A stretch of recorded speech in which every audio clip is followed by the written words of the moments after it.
Hello and welcome to this Is Ibrox podcast. This is your immediate post-match reaction to Celtic 2, Rangers 1 at Parkhead this afternoon.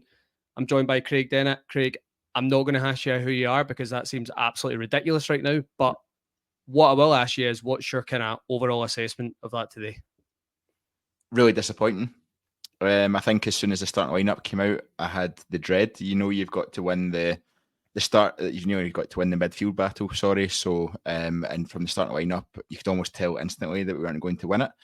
Part of that is down to the personnel we have available. So many injuries, so many personnel out that you're going in there with a weakened team of 5 or 6 players who would be starting lineup players that are not there, but our squad should be stronger at the same time. And you've got to ask questions about, I guess, from the January transfer window, why we weren't able to strengthen that, or why from the start of the season that, I guess, the squad makeup, the squad development wasn't in that space.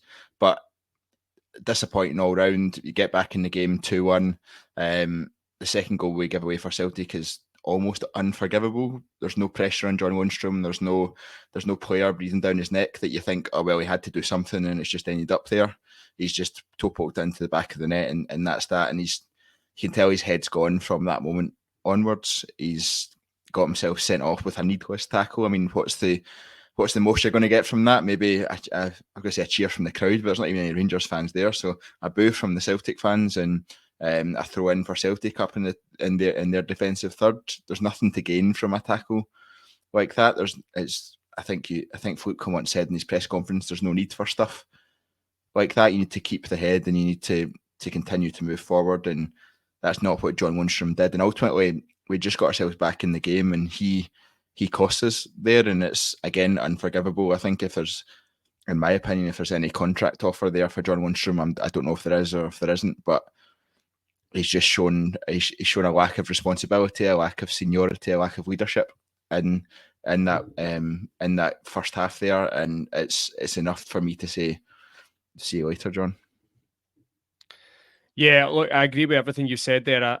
One of the points you're speaking about in terms of his head is gone, and we will come on to the John Lundstram red card right in a wee bit more detail, but I'm expecting someone in that moment to understand their role in the team. You know, you've given away a poor goal. Listen, we can criticise the goal. It's terrible. It's a bit lazy from him. He's probably caught in two minds. I think the first goal's worse, so we'll come on to that for kind of John Lundstram's role in it, but I'm expecting him to screw the head after that, and Dessers puts us back in the game. So for me, as a leader, I'm thinking, right, let's settle everyone down. I've made a mistake here, and I'm going to go make up for it for the rest of the game. And you're right, the ball's in a nothing area. Johnson does, you know what he's going to do in that. He's going to shield the ball. He can see Lundstram coming in, and he's probably going to hope for some sort of contact like that. And there's a bit of debate in the TV coverage with Kenny Miller claiming it wasn't. It's a straight red card, right? Let's just say it as it is. We're not going to come on here and lie about it. I'd be asking for a red card if it was the other way. So as what it is with John Lundstram, we'll come on to him later on in the pod. I just wanted, you touched on it, your first answer there, Craig, early on. The lineup today from Clement. Again, we'll talk about the manager maybe a wee bit more in depth later on in the podcast. But where were your issues with that lineup today? I had a few. What did you make of it? I think my main issue was that knowing that we needed to win the midfield battle, knowing that we needed the physicality in there, I guess, and not being confident that Tom Lawrence has it, and 2, not being confident that Dujon Stellan really offers enough outright wide right to challenge. I guess he's probably been picked from a defensive perspective to help James Tavernier with Dyson Maeda. James Tavernier still looked fearful of Dyson Maeda. I guess the pace has him second guessing everything that he does normally. I think he's very different in games against Celtic than he is against any other team.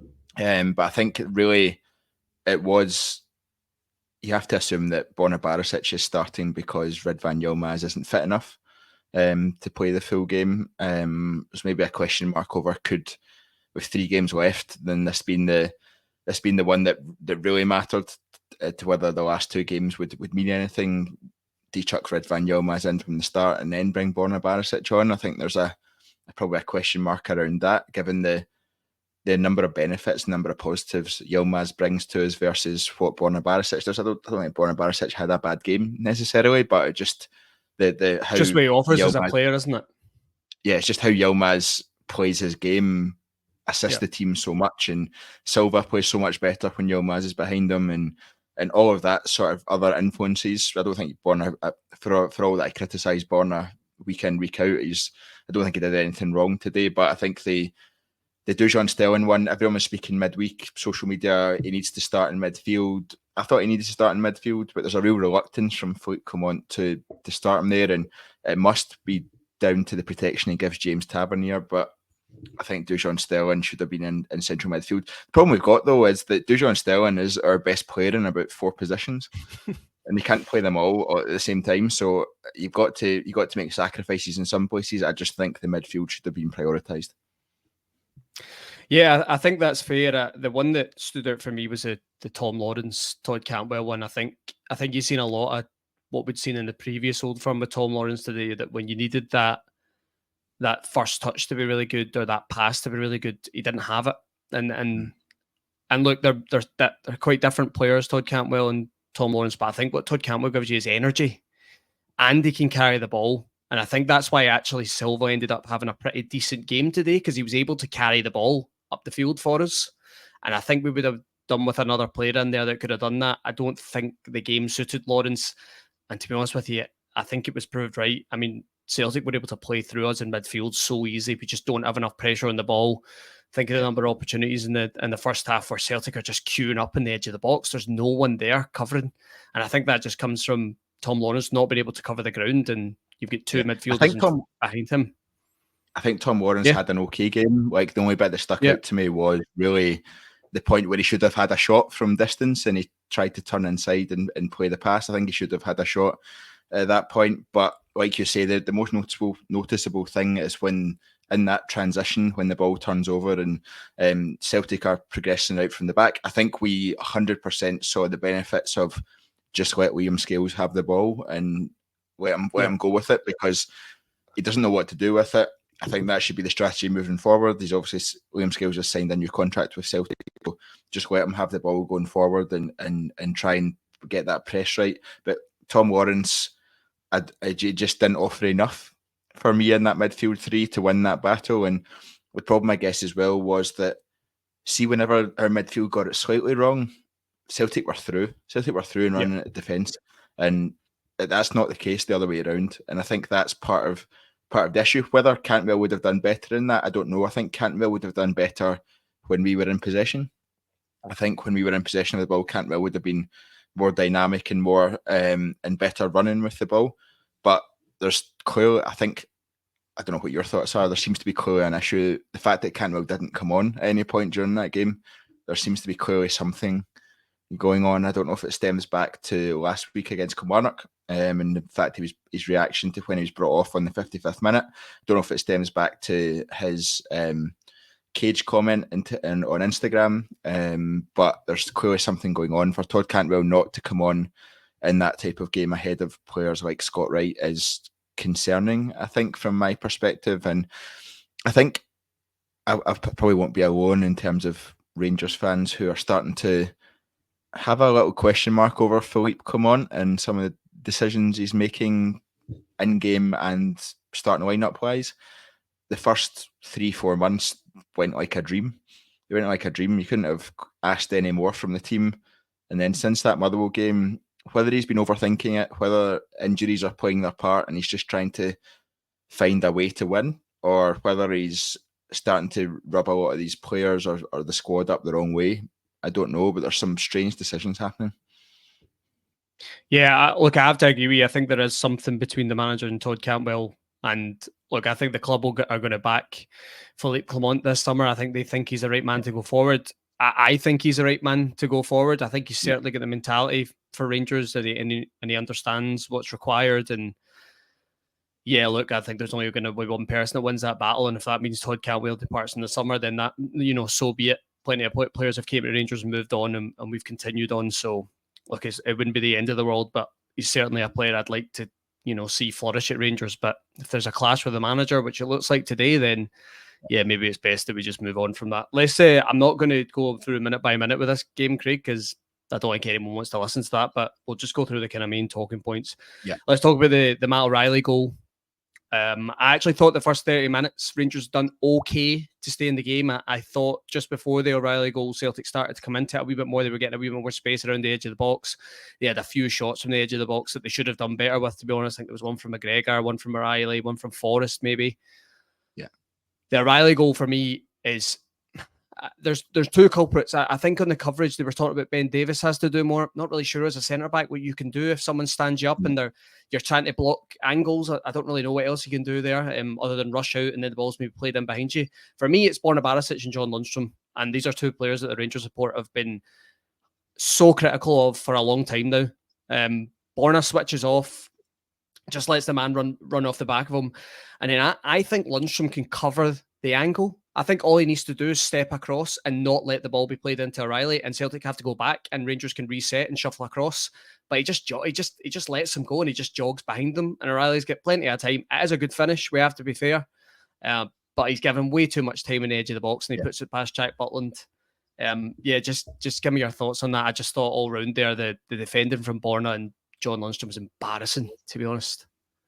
Yeah, just on the first 30 minutes, I actually thought we had the better chances. Obviously, we had the one in the first few minutes that we cleared off the line, but John Suter was kind of, he was clearing the ball and it hits off Jack Butland. That can happen, and you clear the ball. But outside of that, I felt like the two Fabio Silva chances were our best chances in those early stages. And has to score the second one, doesn't he? He has to score the second one, and I think we had a discussion when we were watching it, but I think if that's Abdul Asima scoring that, and I think that's the difference. And Abdul Asima's probably, given his height, Abdul Asima's probably not stooping to head it. He's probably volleying that into the back of the net, and that's fair enough. Anyone that's played football knows it can be harder to direct a header than it can to be direct the ball with your foot, but it's one of those ones where if Abdul Asima's there, he's scoring that. And that's just the difference. The difference that injuries make. People question of, okay, you've got a few players out, but you've had them out for a long time. Surely there's other players to come in. Fabio Silva's a £35 million player that Wolves have.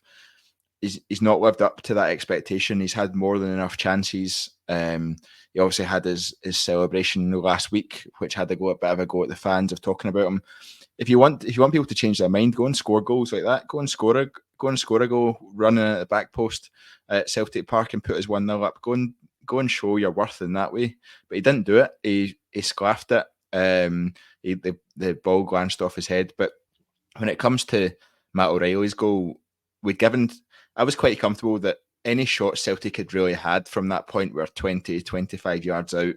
But the problem is that if you give them enough, they're eventually going to score one of them, just by sort of the probability stakes on it all. But they're eventually going to score one of them, but I was still comfortable that that's what we were doing. When it came to the goal, though, it's just really disappointing. Firstly, how easy I think it's Cal McGregor gets the ball down the right hand side.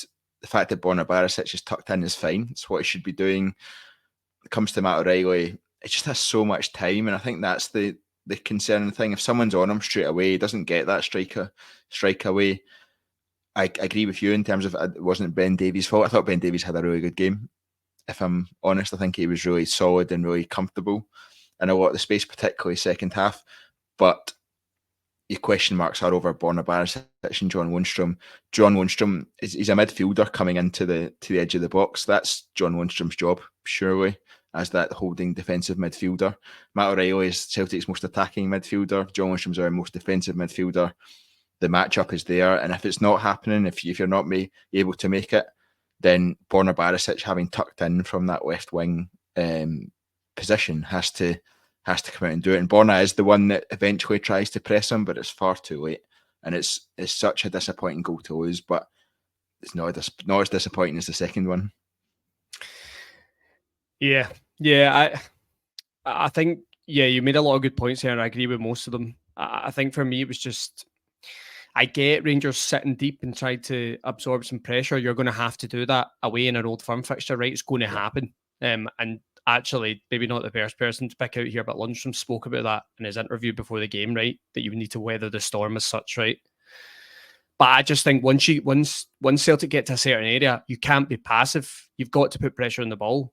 And I thought that was happening far too often around the edge of the box, where Rangers felt that we would just much rather they take a shot from here and it goes in rather than we get played through. But I think you've got to put pressure on the ball, because you don't put pressure on the ball, they could play a pass through anyway. Like, you've got to get out and put some pressure on it. And that was coming. It was coming for a while. I was not surprised when that goal went in. We'll just go into the second one now. Typical Rangers, I think, in these fixtures, the heads go. And usually when the heads go, they give up another goal in stupid fashion. The ball's played down the left-hand side to Maeda. A lot of debate here with Tav, whether he should get tighter. I can see that, but at the end of the day, when the ball's played across, there's not a lot of danger, really. John Lundstram should deal with it. He's pushed him to the byline, should I say. Yeah, okay, maybe he should get a bit tighter, but Maeda plays the ball through his legs.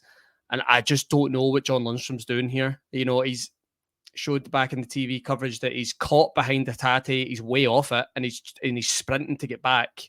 Again, you're already in a poor position. And he's obviously burst into the box, the balls came across, and he's probably gassed, to be honest. And he's just in two minds. And you just that cannot happen in this fixture. You can't sell your team like that. And look, I know goals happen, mistakes happen, but John Lundstram's performance up until that point, it didn't surprise me. He done something like that because he was way off it, and he's been way off it for a while now.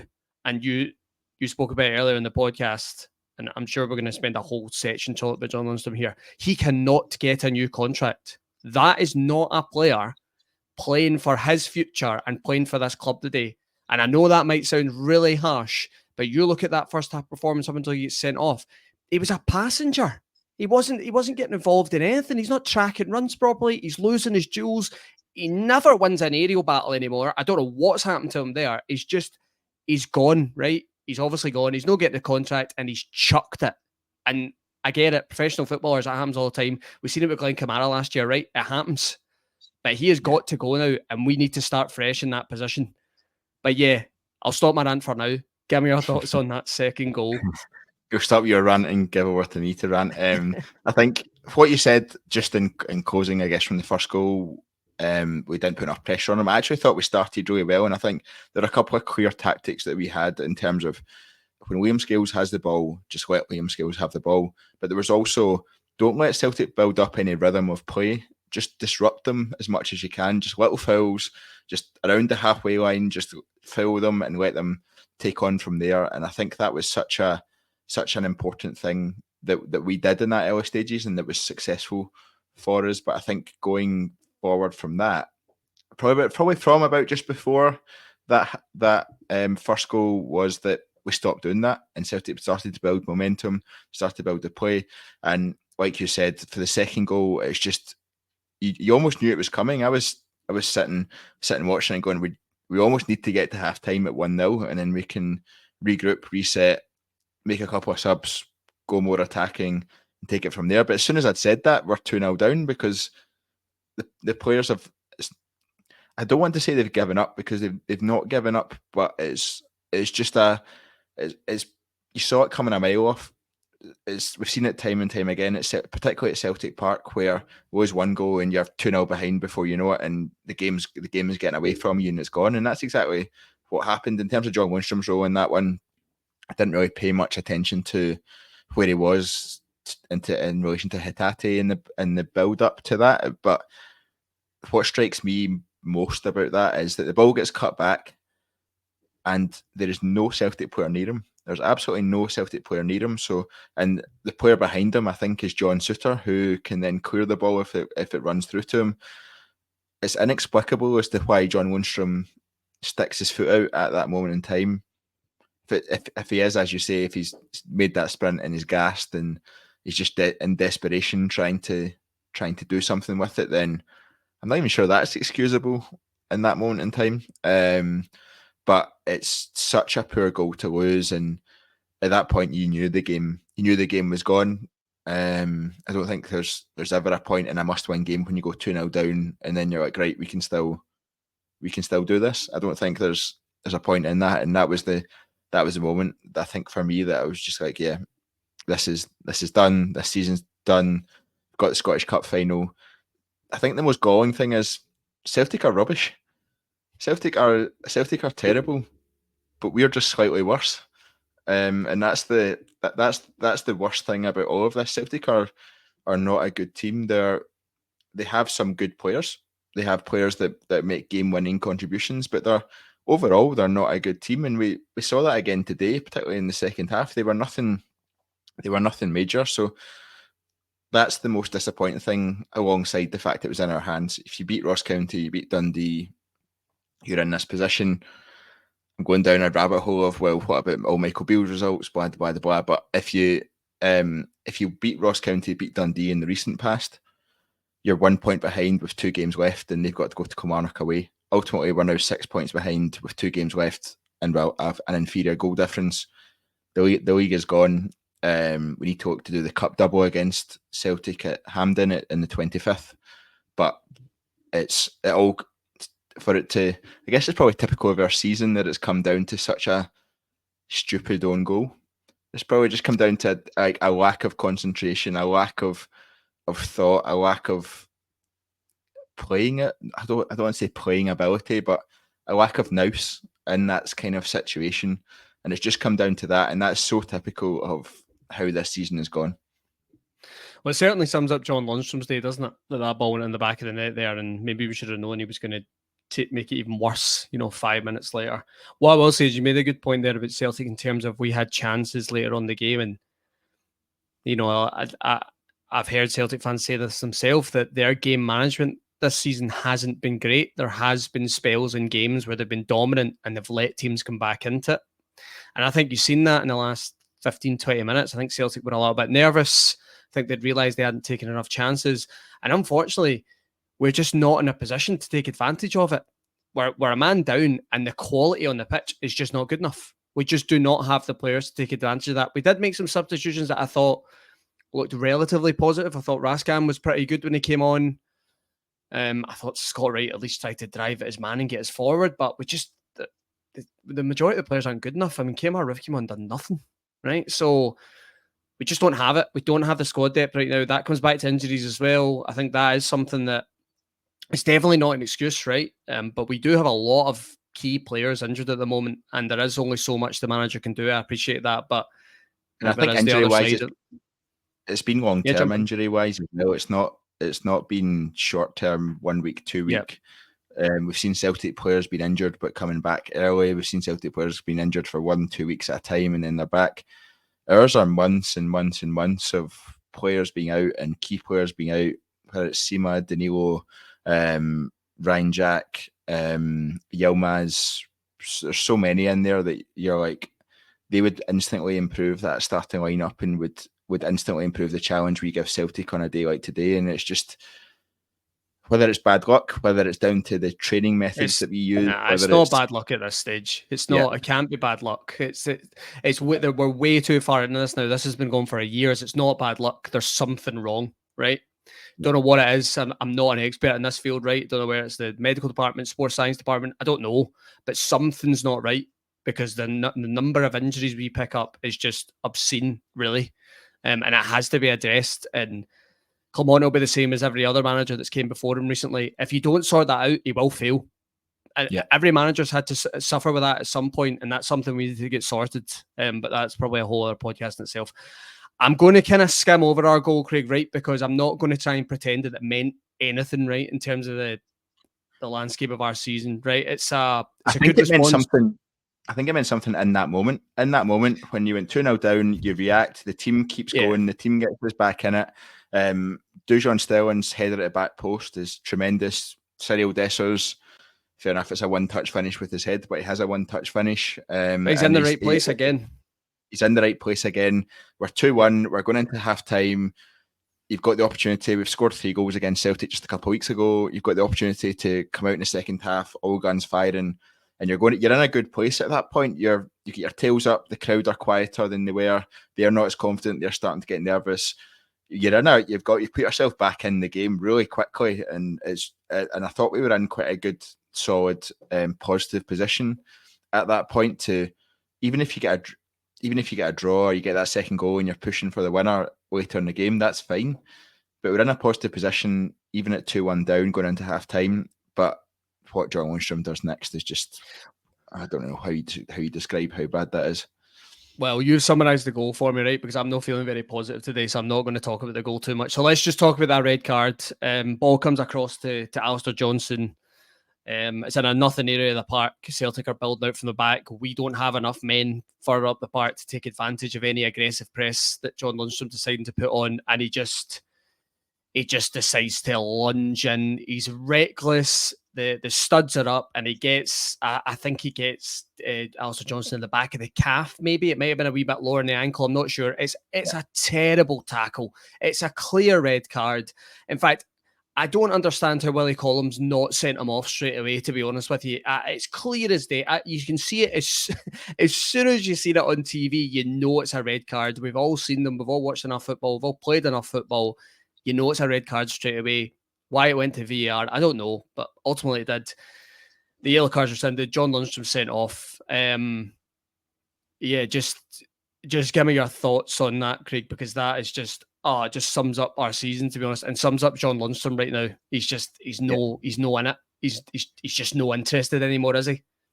There's so many bad decisions at that point. There's the John Lundstram, why you jumping in at that point in the game, why you diving in that position in the pitch, why you in Celtic's defensive third. Do you think? And the only thing that was going to happen had he won the ball was the ball goes out for a Celtic throw in. Like there's no, okay, right, we're on the attack and we're through on goal and that's going to happen. That's not the outcome that's going to come from that type of challenge. And it's his head's got. We spoke about it earlier, but John Lundstram's head went as soon as he scored the own goal, and he was trying to make up for it, and he was trying to make amends for the mistake that he did. And then instead of making amends, he compounded his mistake. And it is a bad challenge. I think the only reason Willie Collins probably didn't give a red card straight away was that in first viewing, it was quite difficult to know who touched the ball. Just the direction of the ball was the same way that John Lundstram was tackling. So I think it was maybe a bit difficult to know who touched the ball. But like I say, it's a straight red card, and it was quite embarrassing from Kenny Miller actually on the Sky broadcast to say, no, it's never a red card. It is a red card. We've seen them all over Europe. We've seen them happen to us. We've seen them happen against us. It's just been consistent over the last year or two that is what constitutes a red card now. And as soon as I saw it anyway, the instant reaction is, yeah, he's off and our chances are gone. Like you can't go into even a full second half with 10 men against 11 with a team that, fair enough, you might have thought, some of the more optimistic Rangers fans might have thought it was a 50-50 game, but really Celtic were favourites from the start in that game, 11 versus 11. You make it 11 versus 10 and you've got to score 2 goals to try and win it without conceding, and it's just an impossible task. Yeah, it is an impossible task. The game's done. You know it straight away as soon as you lose especially when they're key players as well. I know he's not been playing well, but he is part of the leadership group, whatever that means at this stage. And yeah, look, I said what I said at the beginning of the podcast. I'm not going to change my opinion on that. John Lundstram it's done. It's time up. You just let him go. Yeah. You know, if he's annoyed with the club that he's not been offered the money he deserves and whatever. Look, John Lundstram's 30 years old. In my opinion, he should be chasing the highest contract. And if he wants to go to Turkey and get the highest contract and try and set himself up for life after football, then that is fine with me. I've got no problem. All I want from a player that plays for Rangers when they wear the jersey is give it everything. See, if you leave after, that's fine. You know, I'll respect you as a professional footballer. I don't think he gave it everything today, John Lundstram. He looked like a player that was just kind of going through the motions. And that tackle for me, that isn't showing leadership. It isn't showing bravery. It isn't going, I've made a mistake, I'm going to make up for it. I'll just fly into a tackle. That's not how you make up for it. And Philippe Clement spoke about it in his press conference this week about those type of tackles, saying we don't want to see them in the game. It ruins the game. I don't want our players flying into tackles in this Old Firm fixture because you know you're likely to get a red card. And he's just let the manager down. And do you know what? He's let the whole squad down, because we can probably come on to it now. The second half, you know, look, I'm not going to sit here and pretend that Rangers were great, right? They're playing with a man down, but they did show a bit of resilience to stay in the game. Of course, you can say on the other side that Celtic had plenty of chances and should have killed the game. Yeah, maybe that's true as well, but they stayed in it. They tried their best to get back in the game, and I'm not going to have a go at anyone on that pitch in the second half because you've been let down by one of the senior leadership group in your team, and you're coming out in that second half, you're playing in a hostile environment.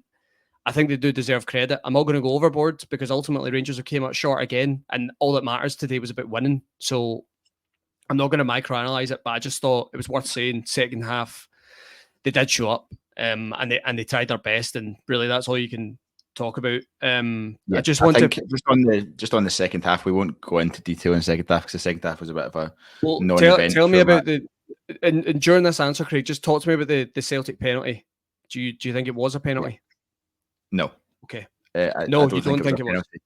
I think if you look at, I guess if you look at the Cyril, the Kamal Roof goal that was ruled out, earlier in the season, for Cyril Dessers having his foot in the way of someone that's going to kick the ball and see it as a foul, I think it's a very similar situation, if not the exact same. And I think you have to look at that and say, Diomande was just standing there, and Matt O'Reilly hangs his foot out and has a small kick, plants his foot, and then does a double dive effectively onto it. So I think no way is that a penalty. I don't think it should have ever been a penalty. I think the video assistant referee was correct to bring Willie Collum over. You're always reticent, I guess, when it's Willie Collum and you know he's quite a stubborn guy and he's going to probably stick with his decision. I actually think, and I don't know, I'm happy to be corrected on this, I've seen the referee go over to the monitor and stick with her decision 3 times when it's been a Rangers call, I guess. I don't think I've seen that with any other club in Scotland. I might be wrong. I don't watch every game in Scotland, but I don't think I've seen it with any club in Scotland, especially in the games I watch. And it's just such a you knew that was going to happen, but that's never a penalty in a million years. I would have to agree with you in terms of the team's resilience in the second half, but we needed more than resilience at that moment in time, and that's it. I think Ben Davies and Dujon Stelling deserve a bit of a shout out in terms of how they played in that second half and the way that they defended well but tried to drive the team forward at the same time. You saw Dujon Stelling at several points, a young guy showing leadership on the pitch and trying to drive the team forward. I think the question for me, and it comes back to the point I made at the start of the podcast, is around what did you make of the John Suter off, Ross McCausland on substitution? So I've just recently read that Clement confirmed that Suter was injured. So that kind of... Okay. What I will say in that is, and I asked this question earlier, and maybe someone can drop it in the comments if I'm wrong, but I believe Leon King was on the bench today. Yeah. Now, for me, that would just be a simple reply. I know Leon King's a young boy, right? And at this stage, he probably needs to be playing a bit more football, right? But he has played in pretty big fixtures. He played in the Champions League campaign last year. I think you could have probably brought him on for the second half at Parkhead. Well, look, for me, I just thought that was strange. I mean, and it probably shows you where Clement's mind is in terms of Leon King and maybe seeing his future. Maybe his future isn't here. I just thought that was strange. Well, I think on the Leon King, sorry, Ross, just on the Leon King thing, I think I'm out on Leon King. I've been out on Leon King for however long, probably since that Champions League campaign, actually. I don't think he's got what it takes to be a Rangers centre half. The rumours of Rangers signing Jose Cordoba from Levski Sofia suggest he's got no chance of coming in next year either. But I also think what we've seen from Philippe Clement is he's done with a lot of this squad too. He's finished with a lot of this squad, and he just wants to get to the summer and make the changes so that he has players that come in. I don't know if it's wishful thinking. I very much hope that players of the ilk of Diomande that we've seen come in, as that's the route we're going down, and we'll have lots of exciting players to support them rather than players that have been there, done it, and struggled for years now. Whether that's the case or not, but I very much have the impression that Philippe Clement is done with this squad and he's just trying to make the best of what he's got at the moment, and then the vast majority of them will be out in the summer. Yeah, look, I think that's fair as well, and I said this earlier when we were talking about the manager. I thought some of the criticism was a wee bit OTT today for the selection, and lots of people saying that there's really worrying signs. And Look, I'll be honest today. I don't think Philippe Clement gets pass marks with the changes he made. Nope. You know, the selection. I didn't think his substitutions really made sense. But then at the same time, you are playing with 10 men, so I understand you're kind of forced into certain things. But there is a couple of games now where his selections have been a bit strange, his substitutions have been a bit strange, and maybe that just does come down to what you spoke about there, Craig. Maybe he's just kind of going through the motions with a squad. He's this is what he's got. He's trying to get the best out of them. He clearly doesn't really have a settled team yet, because every time he seems to get a settled team, one of the players picks up a long-term injury. So, look, I do have sympathy for the manager, but I think there are some things you're going to have to look at and address in the summer. I think that Scottish Cup final is going to be really important for him. Yeah, because that's 3 times now. He's played Celtic, and I think Celtic have been overall in all the games have been the better team, right? So he's going to have to try and find a way to stifle this Celtic team. I agree a lot with what you said earlier. I've certainly seen better Celtic teams, but what they have is a real identity of how they play, and we just don't seem to be able to combat it. And their real strength is that midfield 3, and we just don't. I don't think we do enough to actually try and negate it. And I think that's something Clement's going to have to look at. He's been quite stubborn with their approach. He plays with the 2 deep lying, and he plays a number 10 in front. He might have to change that in these fixtures. And I'd like to believe that the players he's got will be willing to adapt, to put in a shift. Does that, like, for example, I'm conscious of the time of this podcast, but Arascan in the second half there when he came on, that doesn't look like a player to me that should have had as few minutes as he's had. Like, I understand that Rascan's not had a very good season. That's completely fair. And I think that. But every time I've seen him in the last couple of weeks, he looks like he could do a job. Do you know what I mean? That's one of the ones where I'm like, why is he not getting any minutes? And then again, Todd Cantwell not even coming off the bench today. He's someone that can make a difference. He's someone that can create a chance out of nothing, carry the ball, beat a man. It's just there's a couple of things that, just don't seem to be right. Maybe those questions always seem to appear when you're not getting the results, right? That's kind of what comes with the territory. But yeah, there is a few things with the manager I think he's going to have to sort out this summer. But I said this earlier on the podcast, the club will back the manager. So if who he doesn't fancy, they're going to go. He's going to have to keep some of this squad. He can't get rid of everyone. But there's certainly going to be a lot of departures, I think, and you would probably trust the recruitment team at this stage based on what they've done in January. 2 of the 3, I think, were good signings. So you're hoping to see that in the summer. I'll just ask you then, just before we close, Craig, because this has been a terrible half hour. I've not enjoyed this one, but just give me your thoughts on the Scottish Cup final that's coming up in a couple of weeks, because the title race is dead. In my opinion, it's been dead for a while, right? I'll just put that out there. But Scottish Cup final, like I just said previously, I think this is really important for the manager, just in terms of the fans going into the summer. Gives you a bit of positive momentum. You think, well, Clement only came in halfway through this season and he's managed to pick up 2 trophies. It's actually, strangely, I was saying this last night, I think both sets of fans would weirdly look at the season as a positive if that happens. I think once time passes, of course, the league is always a priority for Rangers. I'm never going to say any different, but Clement has only had half a season to come in. He's had a lot of problems to deal with. If he manages to pick up 2 trophies, I think the fan base will be relatively positive in the summer. But how do you look at that if Rangers just they simply have to try and find a way to deal with a Celtic team, and they have to win this game, I think. Do you think? I do think that. Just before I come on to that, just on the point you made beforehand in terms of Clement maybe needing to find a different way to play, a different formation, time perhaps to adjust. I think with Steven Gerrard, we knew exactly how the team were going to play. No matter what the personnel was, this was the system, this is how we're going to play. And that had a lot of advantages, but also had some disadvantages. Michael Beale, I think, and Giovanni Van Bronckhorst to an extent had too much flexibility in how they played. They set up depending on how the other team played rather than how Rangers wanted to play. I think there's a happy medium in there somewhere, and I really hope Clement can find that. He's shown quite a bit of stubbornness so far in terms of formation and how he plays, no matter how anyone else plays. And there will be people out there who say, well, we are Rangers, we should play how we want to play whenever we play. And I agree to that to an extent, but there's games like today where it's a must win.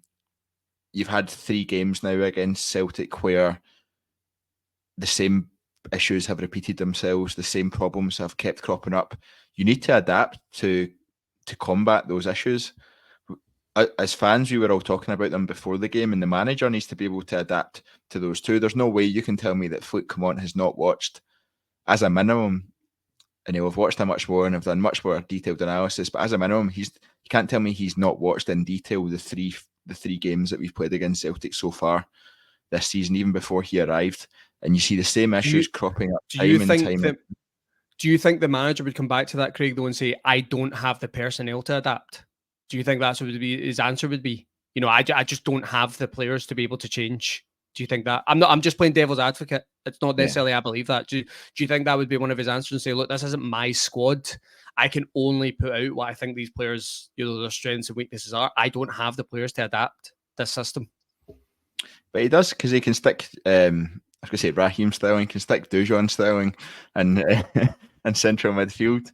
And you instantly get a more physical midfield. Yes, it's potentially you don't have that attacking aspect of it. You then have to rely on the players that are playing wide right, wide left to provide you that link to the striker.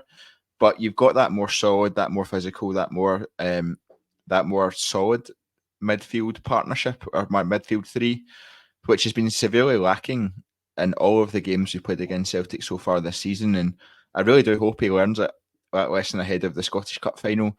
In terms of the Scottish Cup final, I know that was where your initial question was. I think I have more hope, more confidence that we can get a result, we can win that, because it's very different going into an atmosphere where there's 50-50 of each set of fans compared to 60,000 Celtic fans and no Rangers fans in the stadium. I think that's a very different atmosphere. That's a very different dynamic. We've seen before how different that can be. I think we've been performing quite well at Hampden recently, so this team weren't scarred with the negativity that previous teams have been at times with that.